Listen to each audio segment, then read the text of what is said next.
прекрасный спортивный праздник. Достану Фархудинову всего 6, а в копилке достижений уже несколько медалей. На лыжи встал год назад, мечтает стать чемпионом по биатлону. Я люблю лыжи, потому что они дают больше силы. Ирина Турушева на лыжах с 1 класса. Здесь за адреналином, в жизни здоровый образ жизни. Мне Бугульме всегда очень нравится. То есть трасса легкая, широкая, хорошая. 3, 2, 1, старт! На старте 400 участников. Башкирия, Пермский край, Мордовия. На завершающий лыжный марафон приехали со всего Поволжья.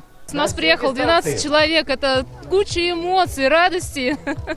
Ну и новые, конечно, знакомства. Сегодня всю ночь работала специальная техника, которая укатывала трассу, чтобы она не проваливалась из-за разницы температур. Протяженность трассы 7,5 километров. Профессионалы проходят его за 18 минут. Все зависит от погодных условий, говорят лыжники. Бугульминцам повезло, в отличие от Казани, снега здесь много. Для проведения этих гонок у нас идеальные трассы в этом году. Если учесть, что уже в близлежащих городах у нас снега вообще практически нет. У нас снег кончился, мы искали его здесь и нашли. Здорово, что он есть у вас здесь. 800 метров, 5 километров. На марафоне разные дистанции. Железные люди выбрали максимальную 30 километров.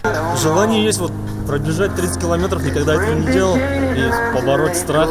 Лыжный забег прошел без зрителей и болельщиков. В республике особый режим из-за коронавируса. Но это не помешало участникам преодолеть дистанцию и получить море эмоций. Филюза Хамидуллина, Эрик Хабибуллин, ТНВ, Бугульма. Яз яхшы хәбәрләр алып килә. Яңа гасыр каналында дөнья күргән җылы эзлижоннар фильмын кабат карарга телисезме? Күп санлы тамашачылар соравы буенча фильмның барлык серияләрен хәзер tnv.ru сайтында карарга була. Все новости дня, выпуски программы «Новости Татарстана», программы и фильмы на сайте tnv.ru и на YouTube-канале ТНВ. Подписывайтесь.